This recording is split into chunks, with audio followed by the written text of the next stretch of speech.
രാഹുൽ മാങ്കൂട്ടത്തിൽ.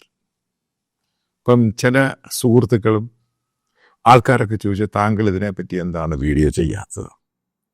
ഞാൻ കൃത്യമായിട്ട് അവരോട് പറഞ്ഞത്, ഇങ്ങനെയുള്ള മസാല സ്റ്റോറികളൊന്നും എനിക്ക് താല്പര്യമൊന്നുമില്ല. ഇതിലെ പല വെർട്ടിക്കൽസും അത് യഥാർത്ഥത്തിൽ അത് സത്യമാണെന്ന് എനിക്ക് ബോധ്യപ്പെടണം.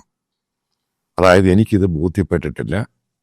ഇവരീ പറഞ്ഞ പല പത്രസമ്മേളനത്തിൽ കൂടെ പറഞ്ഞ പല സ്ത്രീകളും 1-ാം ദിവസം ഗർഭം, 2-ാം ദിവസം ഗർഭം, 3-ാം ദിവസം പ്രഗ്നൻ്റ് അല്ല എന്ന് പറയുന്ന രീതിയിൽ പല യൂട്യൂബേഴ്സും ചെയ്യുന്ന വീഡിയോയോട് ഒരു കാരണവശാലും യോജിക്കാൻ സാധിക്കത്തില്ല.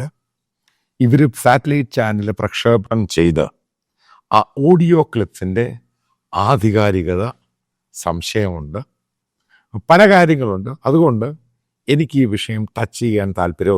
പ്രധാനപ്പെട്ട കാരണം, ആദ്യത്തെ ദിവസം തന്നെ മസാലയിൽ നിന്നും മസാലയിലോട്ട്, അവിടുന്ന് ഏറ്റവും പേഴ്സണലായിട്ടുള്ള പല വിഷയത്തിലോട്ടും പോയി. അതിൻ്റെ ചില യൂട്യൂബേഴ്സൊക്കെ, എൻ്റെ പേരൊന്നും ഞാൻ പറയുന്നില്ല, എൻ്റെ ഓഫീസിൽ വർക്ക് ചെയ്ത ഒരാളാണ്, പെൺവിഷയവുമായി ബന്ധപ്പെട്ട താക്കീത് കൊടുത്ത് നിർത്തിയ ആളാണ് ആദ്യം ഇതിനെപ്പറ്റി ഭയങ്കരമായിട്ട് പറഞ്ഞത്.